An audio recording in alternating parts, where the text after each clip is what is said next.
नागपुर के नंदनवन police थाना हद से एक चौंकाने वाली घटना सामने आई। एक जन्मदिन की पार्टी के दौरान हुए विवाद ने हिंसक मोड़ ले लिया, जहां शोर के कारण शिकायतकर्ता और आरोपियों के बीच बहस हुई थी। पुलिस से मिली जानकारी के अनुसार यह घटना 18 तारीख को शाम करीब 6:30 बजे हुई, जब शिकायतकर्ता के ससुर और पति घर के बाहर थे।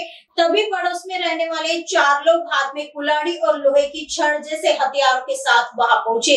इन आरोपियों ने पीड़िता पर हमला किया, जिससे उनके सिर में गंभीर चोटें आई। पीड़ित किसी तरह भागने में सफल रहे, लेकिन हमलावरों ने उनका पीछा कर उन पर हमला जारी रखा। आरोपी जाहिद शेख, आजाद शेख, अनीस शेख और थल्ली शेख बताया जा रहा है।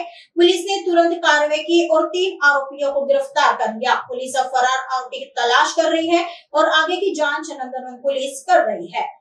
आरोपी यांनी तक्रारदाराच्या घरासमोर रात्रीच्या वेळेला वाढदिवस साजरा केला, त्यामुळे त्यांच्यात थोडासा आरडाओरडा दंगा झाला।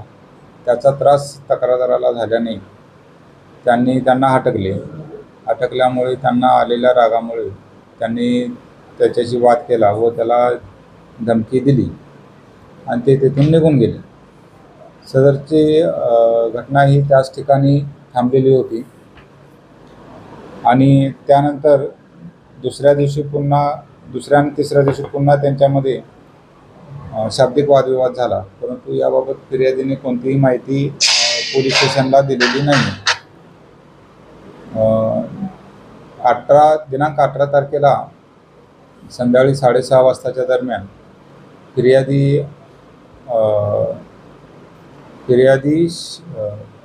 चे सासरे आणि फिर्यादीचे पती हे घरासमोर हजर असताना तिथे त्याच गल्लीत थोड्या अंतरावरती राहणारे जाहीर शेख,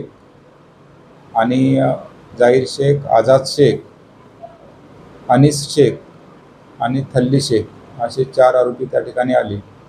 त्यांनी येताना त्यांच्या हातामध्ये कुऱ्हाड, लाकडी दांडकी, लोखंडी पट्टी असे हत्यार घेऊन आले आणि त्यांना येऊन मारहाण करू लागले। त्यांच्याजवळ आल्यानंतर त्यांच्या हातात असलेले शस्त्र पाहून हे पळून जाऊ लागले, तर त्यावेळेला त्यांचा पाठलाग करून त्यांना मारहाण केली।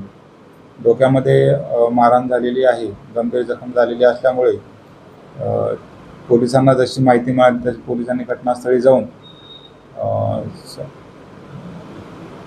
पंचनामा केलेला आहे आणि आरोपींचा शोध सुरू केला। त्याबाबत पोलीस स्टेशनला गुन्हा दाखल करण्यात आलेला आहे आणि आरोपींचा शोध घेऊन यातील 3 आरोपींना सध्या अटक करण्यात आलेली आहे।